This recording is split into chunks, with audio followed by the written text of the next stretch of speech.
Bonjour à toutes et à tous, alors aujourd'hui une petite vidéo commentaire d'actualité puisqu'hier 2 avril 2024 a eu lieu une conférence de presse conjointe entre le secrétaire d'État américain Anthony Blinken et ce cher ministre français de l'Europe et des Affaires étrangères Stéphane Séjourné, conférence de presse durant laquelle ce dernier a déclaré que la France allait proposer un régime de sanctions contre ceux qui soutiennent les entreprises de désinformation, alors sous-entendu russes. Donc on va analyser point par point sa déclaration parce que ça vaut le détour, puisqu'il nous sort assez rapidement que donc pour affaiblir le soutien occidental à l'Ukraine, la Russie recourt, je cite, au mensonge et à la manipulation de nos opinions publiques. Zut alors. Moi je crois que c'était la France qui était championne toute catégorie dans ce domaine. Hein Steph? Ouais non, je vais t'appeler Steph parce que, bon, vu que tu tutoies Blinken, hein, je peux me permettre. Comme on dit, là où il y a de la gêne, il n'y a pas de plaisir. Et puis tu mérites pas que je te vous vois. Donc, attaquons les mensonges des médias et des autorités françaises. Par où on commence, Steph, hein? Ta déclaration, quelques phrases avant... selon laquelle, en 2022, l'Ukraine n'a pas cherché la guerre et que c'est juste la Russie qui est la grande méchante qui a attaqué comme ça, sans raison, Kiev. Hein? Non, mais non, Steph. Non, c'est pas la réalité, ça. Hein, je veux dire, l'intensification des bombardements des deux républiques populaires de Donetsk et de Lugansk, ça a commencé une bonne semaine avant l'intervention de la Russie. Donc déjà là, on part mal, si tu veux. Bon, ok, on va laisser les autorités françaises de côté parce que vous êtes champion toute catégorie niveau mensonge. On va regarder un petit peu les médias français. Hein. Alors, on commence par quoi? Les 24 cancers, 3 Parkinson, 5 AVC et j'en passe, dont serait atteint Vladimir Poutine. Non, tu veux pas. On peut peut-être parler alors des puces de machines à laver utilisées par la Russie, soi-disant, pour construire ses missiles. Non. Ou alors, bon, les soldats russes, qui se battent à coups de pelle parce que, soi-disant, ils n'ont pas assez de munitions. Non, toujours pas. Au fait, Steph, j'ai une exclue pour toi, en fait. Parce que, en fait, vous vous êtes trompé de modèle. Hein, voilà. C'est celui-là qu'ils utilisent en Russie. C'est pas la pelle standard. Ça fait un peu plus de dégâts. Et puis, en plus, l'avantage, c'est que ce modèle fonctionne sans puce de machine à laver. Hein, voilà, c'est 2 en 1. Ou alors, tu veux peut-être qu'on discute des chiffres de pertes délirantes de Wagner, qui étaient annoncés par LCI, qui nous racontait que sur les 50 000 soldats de Wagner qui combattaient à Bakhmout, 30 000 étaient morts ou avaient déserté. Les Ukrainiens disent que sur les 50 000 combattants Wagner qui étaient envoyés à Bakhmout, 30 000 ont déserté ou sont morts. Alors, sachant que normalement, les chiffres de blessés, c'est à peu près le double du nombre de morts dans une guerre standard actuelle.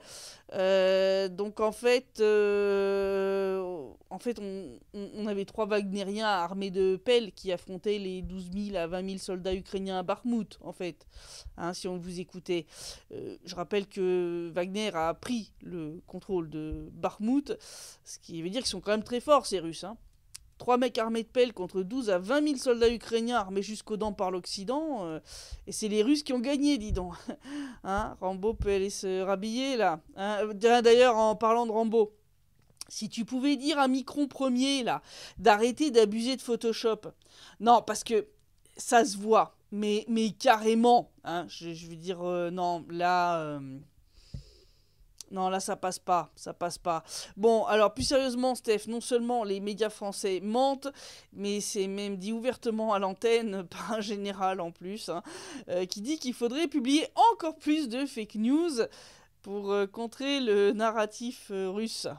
Mais maintenant, il va falloir commencer à inventer des contre-narratifs. Il va falloir qu'on apprenne à avoir nos propres narratifs et à les imposer également, je dirais, un petit peu au monde.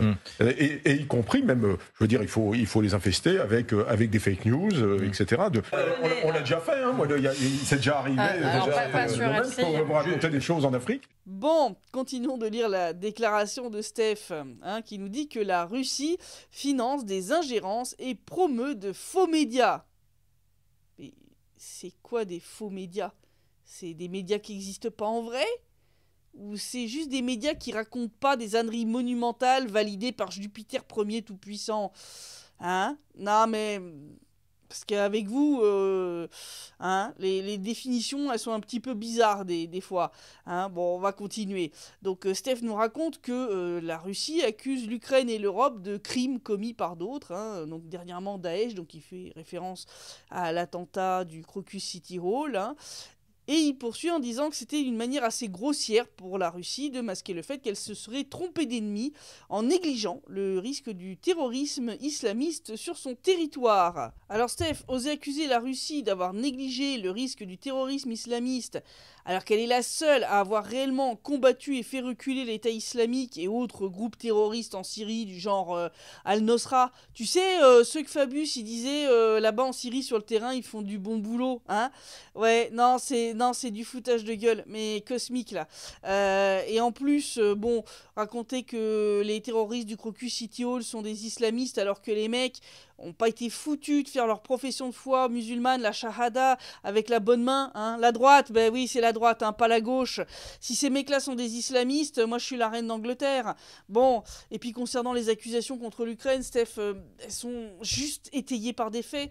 Hein. Je rappelle que les terroristes ont été arrêtés alors qu'ils fuyaient vers l'Ukraine, hein, qu'ils avaient des contacts là-bas qui devaient les aider à franchir la frontière, qu'ils avaient aussi reçu de l'argent via des crypto-monnaies depuis l'Ukraine. Et puis en fait, tu sembles oublier que même les médias français ont parlé en 2019 hein, des liens un petit peu sulfureux entre l'Ukraine et puis les groupes terroristes islamistes, y compris Daesh. Ouais, ça a été repris par Le Point, hein, ouais, médias français. Ouais, c'est le genre d'informations que toi et tes petits copains, vous qualifiez systématiquement de désinformation russe jusqu'à ce que ça finisse par être publié dans les médias français quelques années plus tard. Hein, voilà. Comme d'habitude. Bref, hein, en fait, ça s'appelle juste la réalité, hein, mon grand. Voilà, je te montre d'ailleurs quelques photos hein, venant des réseaux sociaux du régiment néo-nazi ukrainien Azov, hein, organisation terroriste interdite en Russie. Hein, où on voit clairement 2 soldats avec chevron d'Azov et drapeau de Daesh, l'État islamique, hein, sur le bandeau qu'ils ont sur la tête. Ouais, néonazisme et terrorisme islamiste. Je crois qu'on on peut pas imaginer pire alliance niveau saloperie, si tu veux. Là, je pense que... Donc, quand tu viens nous dire que hein, c'est Daesh qui a fait l'attentat du Crocus City Hall et que l'Ukraine n'a rien à voir avec ça... Hein, ah, tu vas me dire 2019, ça remonte à loin, t'étais pas encore sorti de l'école. Bon, bah, si tu veux, je peux te montrer ces images d'Associated Press. Hein. Associated Press, c'est pas vraiment un organe du Kremlin. Hein. Puis ces images-là datent de l'année dernière, 15 février 2023, qui nous montrent un commandant ukrainien qui porte un joli chevron de l'État islamique. Oups. Steph, c'est pas beau d'être déjà atteint d'Alzheimer à ton âge. Hein. Là, des images qui ont 1 an. Bon, je sais bien que tu prends les Français pour des poissons rouges, hein, niveau mémoire, mais Internet se souvient de tout. Hein. Ouais. Bon, une fois qu'on a vu tout ça, ta petite proposition d'introduire un régime de sanctions contre ceux qui soutiennent les entreprises de désinformation hein, en France, en fait, on a bien compris. Hein, ça s'appelle tenter de museler la vérité. Hein, parce qu'elle dérange un petit peu trop votre narratif qui ne tient pas du tout la route face aux faits. Hein, en fait, vous ne supportez pas que les gens puissent penser autrement que comme vous voulez. Hein. Voilà, il faut que les gens y pensent comme vous le dites, et puis c'est tout. Hein. Voilà, les mesures prises contre Russia Today, Sputnik et récemment un certain nombre de chaînes Telegram, c'était déjà une censure inadmissible dans un état de droit. Mais là, ce que tu proposes, Steph, d'interdire aux gens de pouvoir entendre un autre son de cloche et se faire leur propre opinion, ça s'appelle du fascisme. Hein. Ouais. Parce que si les informations qui étaient fournies par la Russie étaient de la désinformation, ben, il vous suffirait de la contrer avec des faits. Ah, voilà, mais comme vous avez des fact-checkers en carton qui savent juste relayer des arguments d'autorité sans fait concret pour essayer de soutenir le narratif officiel, bah, au bout d'un moment, ça se voit. Hein, puis les gens comprennent où se trouve la vérité. Alors vous avez décidé de tenter de la faire taire. Hein. Alors j'ai une mauvaise nouvelle pour toi, Steph. Si les mensonges prennent l'ascenseur, la vérité prend l'escalier, mais elle arrive toujours à destination. Voilà, vous pourrez jamais arrêter la vérité, jamais.